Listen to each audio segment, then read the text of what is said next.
정치권 관심 뉴스를 진단해보는 나이트 포커스. 오늘은 정호김, 김영주 전직 의원 두 분 모셨습니다. 어서 오십시오. 네, 안녕하십니까?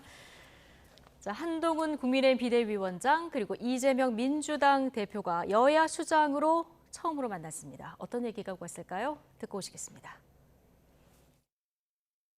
여당과 야당을 이끄는 대표로서 서로 다른 점도 분명히 많이 있겠습니다만 국민을 위한 정치를 한다는 공통점을 더 크게 보고 건설적인 대화를 많이 할 수 있었으면 좋겠습니다. 우리가 비록 약간 다른 입장에 있다고 할지라도 우리에게 주어진 책임은 이러한 국민들이 맡긴 책임을 다하는 것이라고 생각됩니다. 하실 수 있는 일, 또 하고자 하는 일들 제안해 주시면 저희가 뭐 가치적으로 대립되는 게 아닌 한 최대한 협조하겠다는 말씀을 드립니다. 혹시 김건희 특검법 관련해서 좀 의견을 표출하신 게 있을까요? 안에서요? 네. 특별한 그런 얘기는 없었습니다. 뭐 선거제도라든가 이런 부분에 대해서는 서로 무용한 힘겨루기라든가 감정싸움 하지 말고 결정할 게 있으면 저랑 둘이 신속하게 결정하자 이랬습니다. 자, 비공개 회동하기 전 발언 그리고 회동 이후 발언을 지금 듣고 오셨는데 이게 뭐 첫 상견례 자리라서 그런가요? 서로 뭐 환대하고 화답도 하고 분위기가 괜찮았어요? 어떻게 보셨습니까? 그동안의 그 여야 간의 날카로운 공방 때문에 걱정하는 시민들도 꽤 있었는데 첫 상견례이고 그래서 상당히 그 서로를 배려하면서 공개적인 발언을 했고요. 네. 또 이런 면도 있습니다. 지금 국민의힘도 그렇고 민주당도 그렇고 전직 대표가 한 사람은 이미 탈당을 했고요. 또 한 사람은 이제 탈당을 하여 신당을 차릴 수 있는 가능성이 점점 더 높아지고 있는 네. 상황 아닙니까? 그런 상황에서 양당제의 수장으로서 존재감을 보여주는 데에 있어서는 이해가 일치한 것이 아닌가 예. 그런 생각도 들고요. 또 하나는 지금 나와서 지금 한동훈 비대위원장이 선거제라든가 이런 부분에 있어서는 무용한 힘겨루기 감정싸움 하지 말고 그다음에 둘이 신속하게 결정하자. 예. 이 얘기는 예상한 바입니다. 왜냐하면 선거제와 관련해 가지고는 연동형이 아닌 병립형으로 어느 정도 지금 이해관계가 수렴될 수 있는 상황 아니겠습니까? 예. 그래서 정확하게 비공개 회담에서 무슨 얘기를 했는지를 일일이 알 수는 없지만 대충 그 부분에 대해서는 의견의 일치를 원칙적으로 보고 있는 게 아닌가. 그리고 보통 그럼 이제 약간 병립형으로 돌아갈 가능성이 크다고 보시는 왜냐하면은 건가요? 지금 선거제 얘기를 하지 않습니까? 그렇죠. 그럴 뿐만 아니라 보통 이제 이렇게 양당 대표가 만나면 굉장히 그 서로 덕담을 나누는 것 같으면서도 상대방의 패부를 치르는 촌철살인의 그런 그 어록이 한 가지씩 나오는데 이 두 분 다 어떻게 보면은 여의도 경험이 많지 않기 예. 때문에 그런 기억나는 촌철살인은 못 남기고 끝낸 것 같습니다. 촌철살인은 없었다 이렇게 보셨는데, 자, 선거제 오늘 한동훈 위원장이 언급하면서 감정 싸움하지 말고 둘이 신속하게 결정하자 이 얘기 한 부분 좀 얘기해 주셨는데요. 네. 이재명 대표는 또 그 서민과 약자의 편에 서고 싶다, 이게 한동훈 법무부 장관 이임할 때 한 얘기인데 이걸 가져와서 이태원 참사 특별법이라던가 전세 사기 특별법 협조를 요청해달라, 이걸 이제 요청을 했거든요. 네. 요 세 개 정도에서는 여야 협치를 좀 기대해봐도 될까요? 아무래도 이태원법이나 전세사기법은 한동훈 장관을 이렇게 빌미 삼아서 우리가 할 테니까 협조해 달라고 이렇게 썩 공격을 한 거죠. 네. 한편으로는. 그러니까 포장은 아주 부드럽게 했습니다만은 이제 그런 부분이 좀 물론 뭐 이 원인을 누가 이 이태원 문제라든지 전세 사기 문제의 실제 원인이 뭔가에 대한 토론과 논란이 있을 수 있지만 현재로서는 어쨌든 이 부분을 민주당이 주도하에 가는데 협조해 달라 이제 그런 얘기를 한 것 같고요. 말씀하신 대로 선거제도 부분은 병립형으로 간다라면 이것은 이제 국민의힘의 원래의 그 기조였기 때문에 이것은 오히려 한동훈 장관에게 네. 선물 하나 주는 것처럼 해서 이렇게 빨리 정리해 볼 수 있는 이제 그런 부분이었다라고 생각이 들고요. 예. 제가 재미있게 본 거는 이제 이 회동 이전에 오전에 김진표 의장을 예방했을 때의 네. 그 폴더식 90도를 뛰어넘을 것 같은 인사라고 하는 거하고 지금 예. 두 사람이 만났을 때 어떤 각도로 몇 도까지 숙여지나 이제 그런 부분인데 이제 그런 측면에서는 아마 이제 조금 그런 그 자제를 하고 예. 또 어느 정도 이렇게 수준을 맞춰서 얘기한 것 같습니다. 그리고 실제적으로 이 과정도 또한 한동훈 장관으로서는 정치의 훈련의 과정 아닌가. 계속 그 법무부 장관으로서 이렇게 야당을 톡톡 쏘아대던 그런 입장에서 일정 정도 당 대표가 됨으로써 이렇게 뭐라죠, 검사와 피의자 네. 관계를 뛰어넘는 대등한 관계로서의 어떤 데뷔를 하는 거 아닌가. 네. 뭐 그렇게 보여집니다. 예. 오늘 이렇게 상견례 분위기는 좋았는데요. 이 상견례 앞서서 최고위원 회의할 때만 해도 이재명 대표가 뭐 한동훈 위원장에 대해서 비판의 얘기를 했고 한동훈 위원장도 뭐 취임 첫날부터 이재명의 민주당과는 달라야 하지 않겠냐 이렇게 얘기를 했거든요. 앞으로 여의도의 여야 협치 어떻게 전망하십니까? 잘 안 될 거라고 전명합니다. 오늘은 이제 첫 상견례고 또 당마다 현안이 많고 그런 상황에서 첫 만남에서 누구든 먼저 시비 걸면 국민으로부터 비판받을 수밖에 없는 그런 분위기였는데요. 지금 현안이 너무 많지 않습니까? 예. 당장 그 쌍특검과 관련해가지고도 지금 이것을 국민의힘의 비대위가 어떤 식으로 이제 문제를 해결해 나가느냐의 과제가 있고요. 또 이재명 대표가 얘기했던 이태원 참사 특별법하고 전세사기 특별법 있지 않습니까? 전세사기 특별법 같은 경우는 어떻게 해서든지 그거를 해소해주고 싶은데 지금 민주당의 입장은 피해자들에게 우선 구제부터 정부 돈으로 하자고 하는 것이거든요. 근데 그게 과연 그러면은 정부가 예산으로 얼마만큼 그거를 보완할 수 있는 것인지 그런 현실적인 문제가 여전히 있고요. 이태원 참사 특별법과 관련해가지고는 이 문제가 이렇게 정치적 쟁점화하는 것에 대해서 국민의힘으로서는 부담스럽지 않을 수가 없습니다. 그렇기 때문에 향후에 뭐 그 앞으로 부딪힐 일은 상당히 많을 거라고 예상하고 있습니다. 네. 김건희 여사 특검법 관련 언급이 나올까 이 부분이 관심이었는데 오늘 여기에 대해서는 언급이 없었는데요. 다만 좀 화면에서 계속 두 사람 만날 때 보셨겠습니다만 오늘 두 분이 만난 장소가 이재명 대표 당 대표실 아니겠습니까?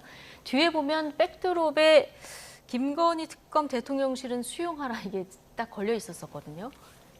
뭐 그런 것을 아마 노렸지 않겠습니까? 백드롭에. 네. 이제 그렇지만 장소 정할 어쨌든 때부터 다 뭐 그것은 이제 비대위원장이 되신 분이 예방을 하는 거니까 어쩔 수 없이 네. 그런 것이 있다 하더라도 뭐 가는 거고 그걸 갖고 저기서 왜 내가 오는데 이런 백드롭을 그러냐고 문제 삼을 수는 없는 거고 네. 다행히 그래도 우리가 그 자리에서는 김건희 여사 특검법 받아라 이런 얘기하는 것은 좀 과도했다라고 네. 보여집니다. 그리고 어쨌든 앞뒤로는 예. 두 분이 만나기 전에는 날선 공방을 했지만 두 분이 만나서는 그래도 네. 국민을 위해서 같이 뜻을 모으자, 예. 협조할 것은 협조하자 이렇게 얘기를 하는 것이 최소한의 네. 뭐 그래도 두 사람 모두가 네. 국민을 위한 저 장면 자체도 만약 서로 뭐 멱살을 잡고 싸울 수는 없지 않습니까? 네. 최소한 저런 정도의 예우는 갖추는 것이 바람직하다 그렇게 네, 보입니다. 두 분 모두 오늘 첫 상견례의 이 모습을 좀 긍정적으로 평가를 해주셨는데요. 한동훈 위원장 오늘 그 임명직 당직자 인선도 추가 공개했는데 가장 관심인 부분이 내년 총선에서 이제 실무를 맡게 될 사무총장을 누가 맡느냐 이 부분 아니었겠습니까? 초선의 장동혁 의원을 임명했는데요. 굉장히 좀 이 사무총장의 초선 0.5선 임명하는 건 좀 이례적인 상황이에요. 그렇습니다. 사무총장이 당에서 맡고 있는 권한이라든지 역할이라는 게 우리가 상상하는 것보다 훨씬 큽니다. 네. 특히 선거를 지금 앞두고 있는 시점에서 그 영향력이라는 게 그런데 이제 바로 어제였나요? 비서실장도 또 임명을 했는데 두 사람의 공통점이라고 한다면은 율사 출신이라는 것이고요. 네. 그다음에 이제 젊다는 것이죠. 그러고 지금 특히 사무총장의 경우는 경륜도 필요할 텐데 지금 0.5선 얘기가 나오고 있지 네. 않습니까?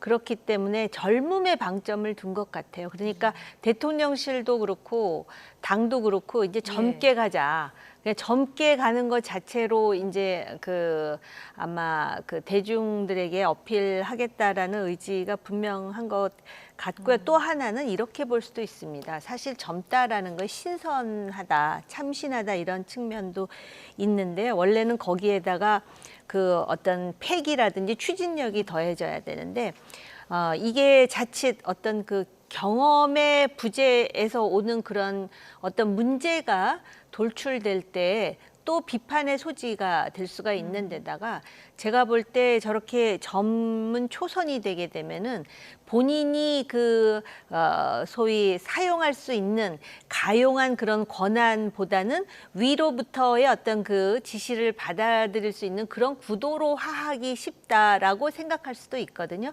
그런 점에서 제가 볼 때는 상당히 이렇게 그 위계적인 그런 지금 시스템을 지금 갖추고자 하는 것이 아닌가 그런 예상 내지는 약간의 걱정이 있습니다.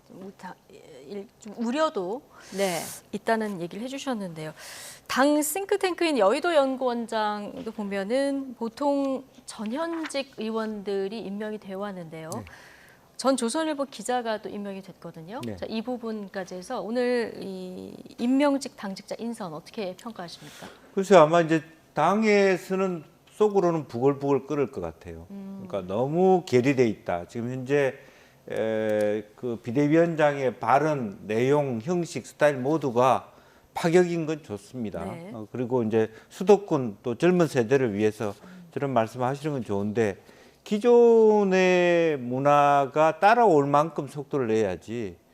예를 들면 우리가 이제 동네 축구를 하는데 손흥민이 와서 일방적으로 뭐 영국 프리미어 선수들 뛰는 정도의 빠른 발을 기대하면서 패스를 한다. 누가 그걸 따라가겠습니까? 이제 그런 부분에 있어서는 좀 뭐 본인이 처음에 얘기했죠. 백드롭에 나와 있습니다만 함께 가는 길이 되고 있는가라는 걸 한번 좀 생각해. 예. 함께 가려면 사실은 노장층이 어우러지고 아주 초선들이나 전문가들, 젊은 사람들이 앞세우지만 경륜 있는 분들이 함께 함으로써 그 사람이 가질 수 있는 경험의 부족이라든지 만에 하나 있을 수 있는 실수를 누군가는 커버해야 되는데 만약 집단적으로 다 초선들 다 이렇게만 해봤을 때는 상당히 뭐 한동훈 위원장이 설령 본인 스스로가 큰 실수를 했을 때는 집단적인 멘붕 상태가 올 수 있다는 것이죠. 그걸 어떻게 헤쳐갈 것이냐 하는 부분이고 지금 현재 비대위가 겪어야 될 과정들이 굉장히 많습니다. 그리고 아쉬운 점은 실제로 보면 어떤 뭐 말은 비정치인이라고 했는데 정치 입문을 하지만 않았지만 사실은 거의 아주 발언권이 센 보수적인 거의 거구성의 어떤 비평가들을 모셔왔단 말이죠. 그래서 계속적인 싸움으로만 가지고 특히 여의도 연구원장도 실제로 여론조사 전문가들로 계속 이렇게 분석해 가고 그렇다면 그분이 할 수 있는 것은 그야말로 뭐 공정이라는 이름으로 칼질하는 것밖에 없거든. 여론조사에서 당신이 지니까 빠지시오. 그렇게밖에 할 수 없다면 굉장히 내년 초에 당 분위기가 피바람 나고 굉장히 대립적인 부분이고 잘 못 풀었을 때는 실제로 지금 김건희 특검도 대통령께서 거부권을 행사했을 때 다시 우리가 본회의에 회부됐을 때 현재 180표를 받았지 않습니까? 통과될 때 19표 더 받을 수 있거든요. 이탈표가 그럼요. 나올 가능성도 당장 있다. 1월 중순에 그런 19표가 이준석 코에 타면서 김건희 특검이 통과되는 그런 결과가 오지 말라는 법도 없다. 네. 그런 말이에요. 의외로 당내 좀 부글부글하는 의원들이 있을 수 있고 좀 조화 그리고 함께 가기 위해서는 속도 조절이 필요하다 이런 조언을 좀 주셨는데요. 오늘 첫 비대위 회의였잖아요. 네. 임명장도 수여하고 비대위원들 직접 한동훈 위원장이 소개도 하고 그랬는데요. 좀 사진 한 장을 준비해봤습니다. 그런데 보통 저렇게 사진을 찍으면 당 대표하고 원내대표가 가운데 서지 않습니까? 지금 보면 양쪽 가장자리에 두 분이 딱 서 계세요. 눈길을 먼저. 저 사진은 칭찬해주고 싶네요. 네. 왜냐하면은 항상 보면은 이제 비대위원장, 원내대표가 가운데 그리고 정치인들 사진 찍을 때 보면은요. 그냥 어떻게 해서든지 가운데에 와서 찍으려고 그냥 그 틈새를 비비고 오는 그런 정치인들이 굉장히 많은데 네. 이 사진 자체는 굉장히 훈훈합니다. 이걸 보니까 딱 어떤 생각이 드냐면은 오바마 대통령 당시에 예. 오사마 빈 라덴을 잡는 장면을 라이브로 보면서 오히려 사령관을 중심에 앉히고 오바마 대통령이 오벌 오피스의 끝에 이렇게 앉아가지고 그 브리핑을 듣는 장면이 전 세계에 예. 엄청난 반향을 줬거든요. 사실은 정치라는 거는 실제로 내용만큼 중요한 게 어떻게 보여지느냐인데 오늘 딴 건 모르겠는데 이게 네. 사실은 소소한 거긴 합니다. 잔잔한 거긴 하지만은 원내대표와 비대위원장이 이렇게 끝에가 서 있으니까 왠지 겸손해 보이고 네. 왠지 봉사하려고 하는 의지가 강한 것 같은 그런 인상을 줬다는 점에서 네. 저는 이 사진은 긍정적으로 예. 보입니다. 저는 소소하지만 굉장히 위험해 보입니다. 아, 그렇습니까? 지금 한동훈 장관이 한 건 매우 잘했어요. 네. 그럼 뭐합니까? 대통령과 김건희 여사가 남은 상 받는데 중간에 딱 사진 찍혀 있는 모습이 나옵니다.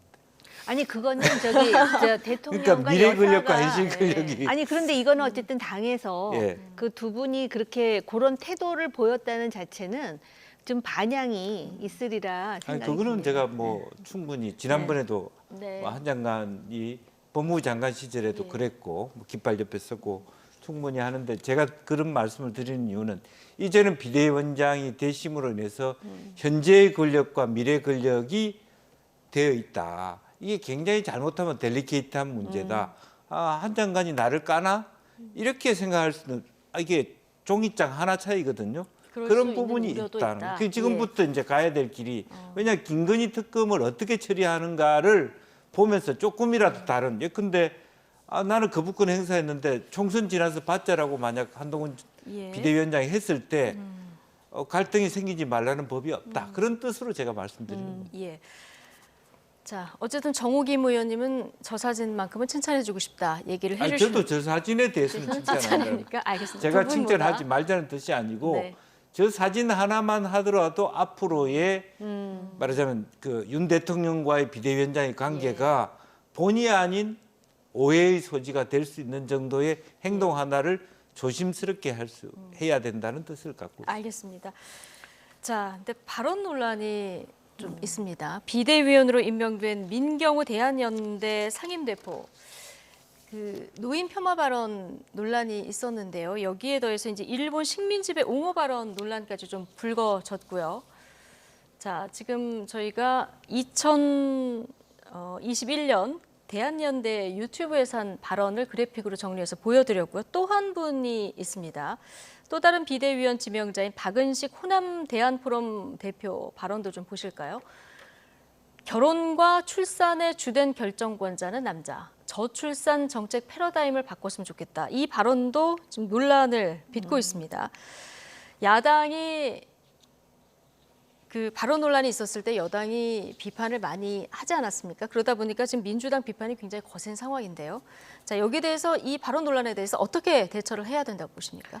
일단 민경우 비대위원과 관련해 가지고는 그 노인 폄훼 발언이 나왔음에도 불구하고 임명을 했고 또 지금 대한노인회 회장과 비대위원장이 연락을 해갖고 진심 어린 사과를 해서 그 문제가 지금 가라앉나 했는데 지금 또 그 일본 식민 지배를 옹호한 듯한 발언 그리고 지금 정치인들이 한 가지 또 오해하는 게요.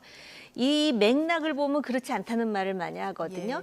그런데 주권자인 국민들이 자기네들이 길게 한 말에 대해서 맥락까지 연구하면서 살 그런 여유가 없어요. 그럼에도 불구하고 저런 논란 많은 발언이 나오면 실제로 민경우 비대위원이 어떤 점에서는 의미 있는 또 어떤 활동도 하고 발언을 했을지 모르지만 이거 자체가 보수 지지층이나 유권자들한테 어떤 영향을 주는지에 대해서 당 비대위는 상당히 심각하게 생각할 필요가 있다고 생각해요. 그러니까 노인 폄훼 발언만 있으면 그리고 또 대한노인회 회장이 그 부분에 대해서 어느 정도 이렇게 양해를 사과를 하는 듯한 모습을 보여서 가라앉나 했는데 또 지금 다른 문제도 아니고 일본 식민 지배와 관련해서 우리한테 굉장히 예민한 문제예요. 예.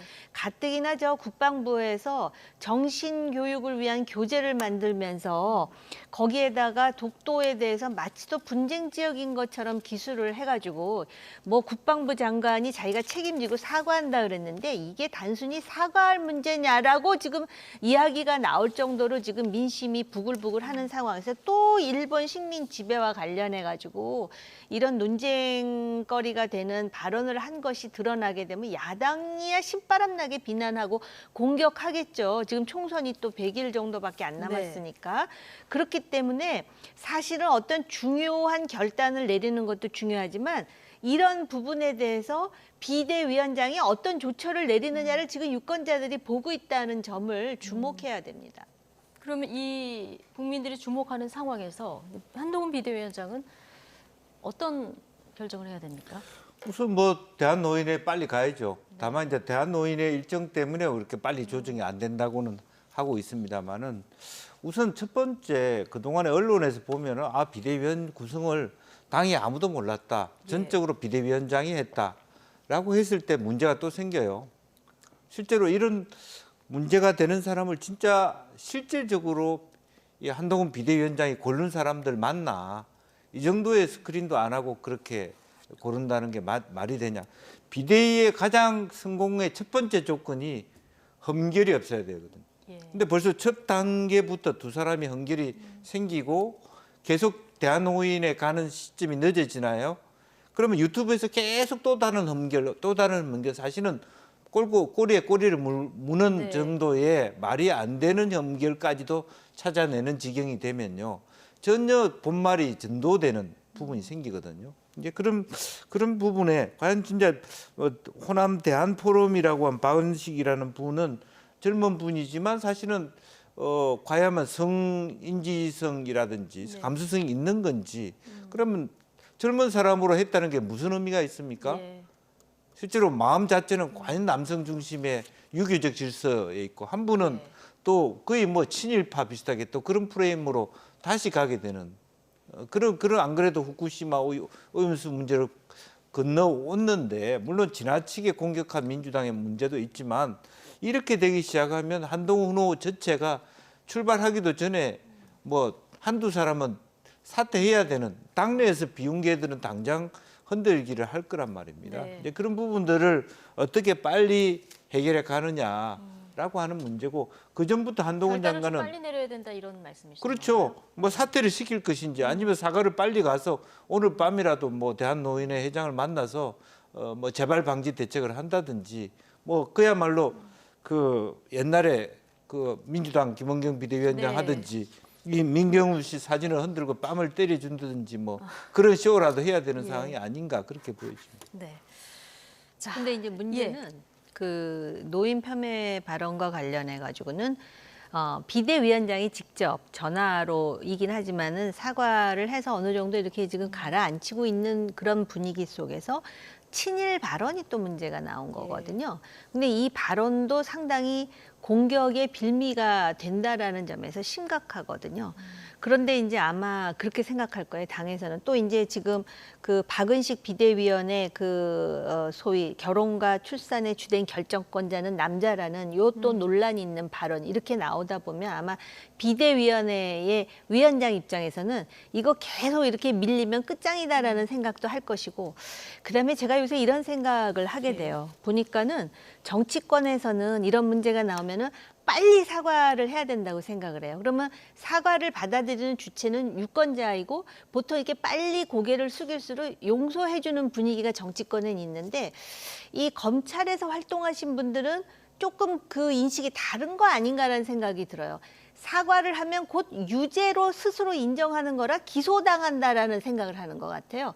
그러니까 이거는 검찰의 논리지만 정치권에서는 잘못을 하면 빨리 사과를 해야 용서를 받는 문화거든요. 그래서 요번에 이 노인 폄훼 발언과 관련해 가지고도 본인이 뭐 과거에 사과도 하고 그랬지만 지금 대한노인회에 대해서는 본인 당사자가 아닌 비대위원장이 지금 사과를 전화로 했다라는 거거든요.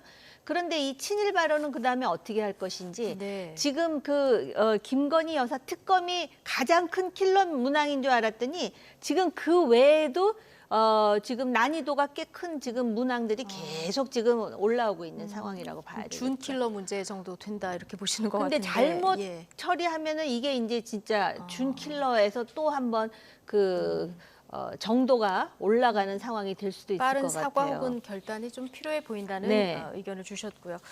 자, 한동훈 비대위원장이 오늘 첫 회의에서 꺼낸 발언도 화제가 되고 있습니다. 삼국지 정치는 하지 말자 이렇게 얘기했는데요. 직접 목소리 듣고 오실까요?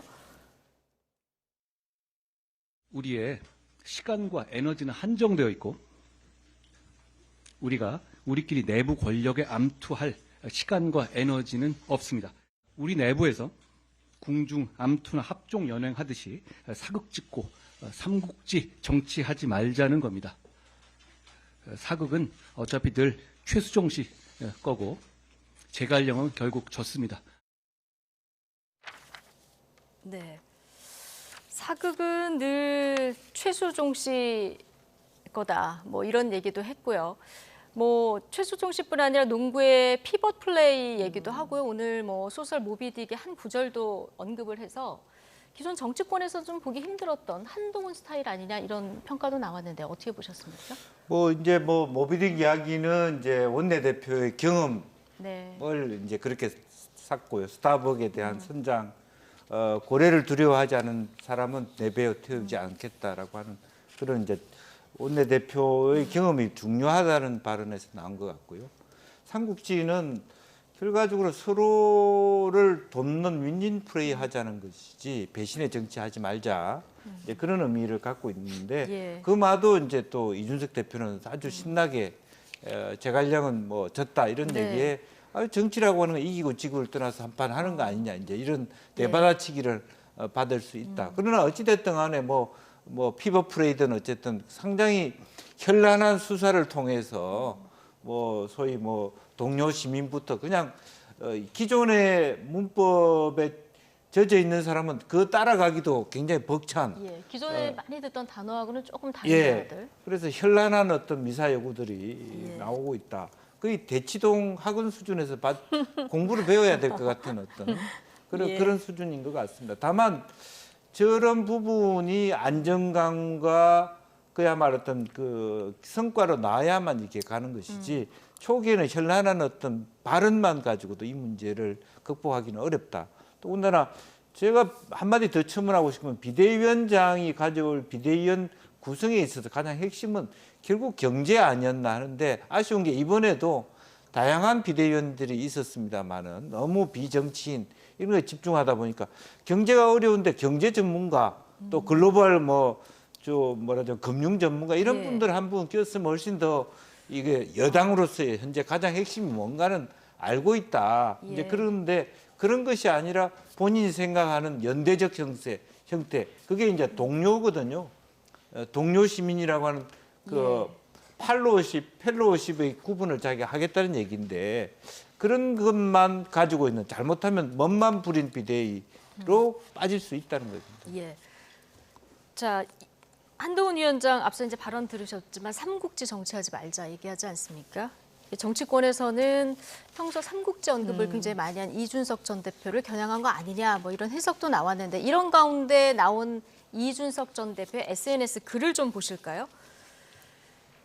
제갈량이 살던 방향으로 살고 싶냐, 동탁과 여포같이 살고 싶냐 묻는다면 나는 주저없이 제갈량의 삶을 동경할 것이다. 이렇게 썼는데 이거 한 위원장이 앞서 제갈량은 결국 졌다. 이렇게 얘기하지 않았습니까? 이거 겨냥한 겁니까? 그렇죠. 그러니까 지금 한동훈, 이준석 배틀이 시작이 됐는데요. 네. 둘이 저렇게 그걸 뭐라 그러지? 요새 티티카카라 그러나? 하는 걸 보면은 꼭 너만 잘났냐? 나도 잘났다. 뭐 그러면서 지금 하는 것 같은 그리고 저 두 사람이 같은 당에 있으면은 당내 쟁명이 참 흥미롭겠구나 하는데 지금 같은 당은 아니잖아요. 네. 더군다나 지금 국민의힘의 비대위는 분명한 방향성을 가지고 있어야 되거든요. 비상대책위원회잖아요. 그러니까 비상대책과 관련해서 초점을 맞춰야 되는데 제가 볼 때 한동훈 위원장의 그 수락사를 보면은 그 타겟이 이재명 대표와 586 특권 정치 세력 그다음에 그 당내의 어떤 기득권 세력인 줄 알았는데 여기에 지금 전장이 넓혀져 갖고 이준석도 이제 또 하나의 대성이 된 것인가라는 생각이 들고요. 재밌는 게 발언할 때 보면 최수종 씨 얘기가 나오잖아요. 네. 그런데 어젠가 탈당사 이준석 전 대표의 탈당사를 보면 재벌집 막내 아들 얘기가 나와요. 그러니까 삼국지에서 모비딕에서 한국 드라마에 이르기까지 종횡무진으로 지금 거의 날뛰는 수준입니다. 네. 두 사람이. 그런데 여기서 지금 삼국지 얘기를 하자면 사실 이준석 전 대표는 오래전부터 비단 주머니 얘기를 하면서 제갈량을 많이 언급했었던 예. 건데 이거에 대해서 지금 소위 그 한동훈 비대위원장이 한마디 이제 공격을 한 거죠. 그러자 아주 세게 나왔어요. 동탁 여포. 그러니까 갑자기 초선이 생각도 나고 네. 그러면서 어차피 여포는 동탁을 뭐 이렇게 나오잖아요. 동탁과 이게 싸우고. 앞서 이제 김용주 전 의원께서 현재 권력과 미래 권력 얘기를 하셨는데 이 어차피 여포는 동탁을 찌른다 찌른다. 여기에 대해서도 굉장한 여러 가지 해석이 나오더라고요. 그 생각들을 말하기가 조심스러워서 그렇지 이미 많은 사람들이 하고 있을 것 같아. 저는 솔직히 개인적으로 본인이 그 요번에 이 당 승리를 위해서 비대위원장으로 나섰지만 출마하지 않겠다 그럴 때 저는 그 현재 권력에 대해서 본인이 상당히 지금 신경을 쓰고 있다라는 느낌을 받았습니다. 네. 왜냐하면은 만약에 출마를 해가지고선 내년 총선 결과와 상관없이 국회에 들어오게 되면은 아마 그 미래 권력으로 단단히 자리 잡게 되는데 그러기에는 현재 권력에 남은 시간이 굉장히 길거든요. 예. 그래서 이걸 어떻게 좋아하느냐가 굉장히 중요한데 이준석 전 대표의 이 여포 동탁 이 인용구는 듣기에 따라서 이건 굉장히 자극적이에요. 진짜 예. 아주 폐부를 깊이 찌른 얘기일 수도 있거든요. 그러니까 삼국지 얘기 그만하고 한 사람은 신당을 위해서 또 한 사람은 비상대책을 통해서 당을 어떻게 해서든지 총선에 승리하는 방향으로 다시 한번 그 자리와 방향을 좀 정비하는 것이 어떨까 네. 그런 생각도 드네요. 나중에 한 사람은 어차피 국회에 입성하지 않겠지만 총선 끝나고 해도 괜찮을 것 같은데라는 생각이 있어요. 예. 한동훈, 이준석 두 사람 배틀이 시작됐는데 지금 워낙 뭐 국민의힘도 비대위 아니겠습니까? 이준석 전 대표도 신당 창당하겠다고 나갔으니까 각자의 역할을 좀 충실히 해줬으면 좋겠다. 자, 오늘 참 조언들을 많이 해주고 계신데요. 이준석 전 대표의 신당은 속도를 내는 걸까요? 이준석계 천하람 당협위원장과 이긴 경기도 의원이 오늘 국민의힘을 떠나면서 이준석 신당 합류를 선언했는데요. 천하람 위원장 발언 잠시 듣고 오시겠습니다. 용산에서 만들어낸 당대표를 쫓아내고 비상대책위원장이 오셨는데 왜 이런 비상사태가 초래되었는지에 대한 근본적인 반성이나 성찰 없이 상대 당이 악마 같은 사람들이니까 그래도 여전히 우리를 찍어야 돼. 민주당 찍지 마세요라는 것밖에 사실 남지 않은 그런 상황 아닌가 싶습니다. 그래서 저는 지금의 이 상태에 있는 정당이 이번 공천을 거친다고 해서 더 개혁적이고 소신 있는 인물들로 구성이 변경되기는 매우 어려울 것이다. 그러니까 반성이나 성찰 없이 그냥 민주당 찍지 마세요. 이거로는 근본적인 개혁이 어렵다. 이렇게 판단을 했다는 건데요. 네. 오늘 어떻게 들으셨습니까? 뭐 그거는 서로 마찬가지도 민주당도 윤석열 정부가 잘 못하니까 그대로 놔두면 되겠지 이렇게 생각하는 거고요. 근데 또 천하람 위원장은 뭐 순천에 나와 있는 것보다 자기의 선택지는 오히려 신당을 가는 것이 훨씬 좋을 수가 있습니다. 예. 비례대표가 되든지 아니면 수도권을 올라가든지 아니면 자기의 고향인 대구에 나갈 수 있는데 근데 그 전에 질문에 우리가 같이 해야 될 게 뭐냐면 이준석은 왜 노원구 고깃집에서 탈당 선언을 했는지부터 답을 줘야 돼요. 예. 자기는 왜 나는 나를 쫓아낸 우리 당을 망하게 하기 위해서 신당 선언합니다. 그게 명분이 있습니까? 똑같은 얘기예요. 천하람 위원장이 왜 이 당에 나가냐 하는 데 있어도 그건 난 답이 안 된다고 봅니다. 솔직히. 자기가 믿는 사람을 쫓아냈기 때문에 이 당을 나간다. 그거는 명분이 아닙니다. 청년 세대로서 예컨대 현재 양당 체제의 문제라든지 예. 또 나은 세상을 위해서 나는 가겠다. 네. 이렇게 깃발을 들어야지. 미래를 위한 대안을 제시할 수 있고 예. 그리고 이게 이제 신당이 성공할 가능성이 있어서 나간다고 오늘 그 얘기도 했거든요. 그런 부분에 대해서 조금 더 명쾌하게 전체적으로 보면 자기가 있었던 당에 대해서 소위 뭐 침뱉거나 고춧가루 뿌리는 것이 아니라 젊은 세대에서 좋았다. 어쨌든 갈등이 있어 나가지만 더 좋은 경쟁 체제를 하겠다. 예. 어쨌든 본인이 보수 아닙니까? 어디 갑자기 진보가 됩니까?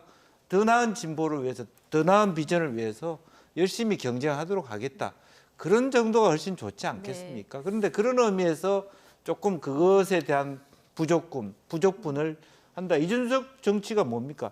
새로운 더 나은 대안을 하기보다는 한동훈하고 말싸움에서 좀 더 서로 아프게 찌르기 펜싱하는 그것밖에는 안 느낍니다. 예, 조금 미래 비전을 더 구체화했으면 어땠을까 얘기해 주셨는데 허은하 의원이 다음 주 중에 거취를 밝힐 예정이다 이렇게 얘기를 했고요.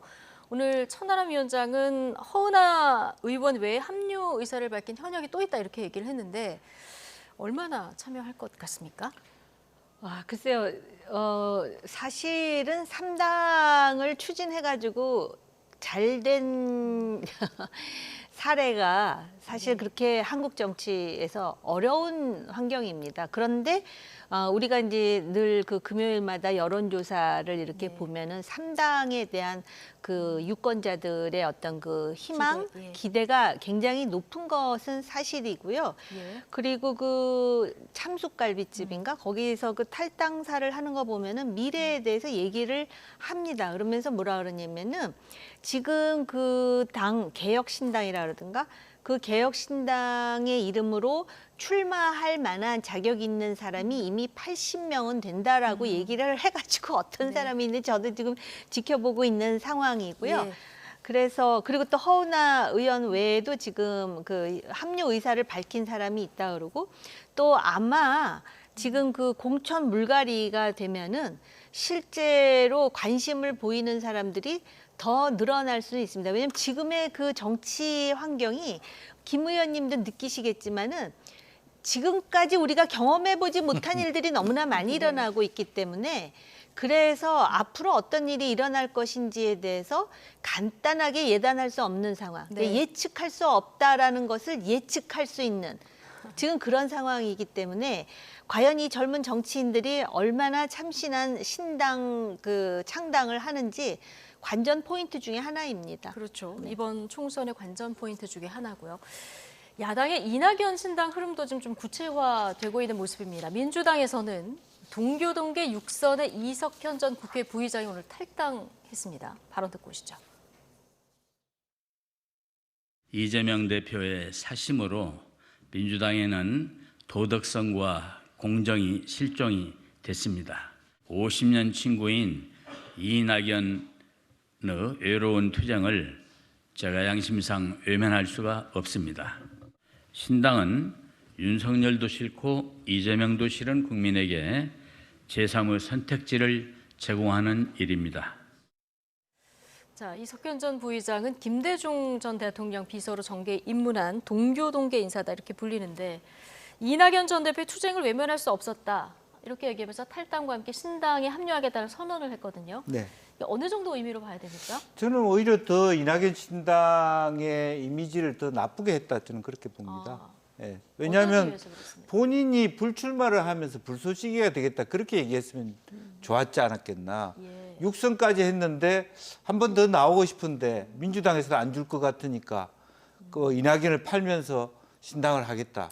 아, 근데 이건 김영주 전 네. 의원의 해석이시고요. 네네. 예. 그래서 실질적으로 저는 저런 방식에 그러면 윤석열도 싫고 이재명 싫으면 이낙연을 좋아해야 되냐? 난 그거 아니라고 봅니다. 예. 정말 그 전에 저분이 과연 당에서 얼마나 본인이 안정될 때 민주주의를 위해서 또 이재명 체제에 대해서 비판을 해왔는가? 난 그런 기억 없어요. 예. 그래서 실질적으로 본인의 개인 지금 그런 사람이 많이 나올 겁니다. 민주당에서 자기 공천 받기 어려우면 뭐 전체주의 이야기하면서 나가는 그런 것으로 국민의 미래를 그런 사람한테 맡겨서는 안 된다고 생각합니다. 알겠습니다. 이석현 전 부의장이 오늘 이 발표를 하면서 불출마 선언을 함께 했으면 좀 진정성이 더 있지 않았을까 이런 얘기를 해주신 건데요. 자, 이렇게 뭐 이낙연 신당에 합류하겠다는 사람들도 있는 가운데서 내일 이재명, 이낙연 두 사람이 오전 10시에 만난다 이런 속보가 오늘 저녁에 전해졌거든요. 뭐 영락회동 성사 가능성이 좀 없다 이렇게 얘기하다가 일단 만나긴 하는데 중요한 건 이재명 대표가 지금 요구를 받아온 통합 비대위를 수용할까 여부 이 부분 아니겠습니까? 이 통합 비대위의 전제가 네. 이재명 대표가 대표직을 내려놓는 거거든요. 그러니까 본인이 자신의 기득권을 내려놓느냐 안 내려놓느냐가 이제 관건입니다. 네. 그런데 지금 이미 내려놓을 만큼 준비가 되어 있는가 이재명 대표가.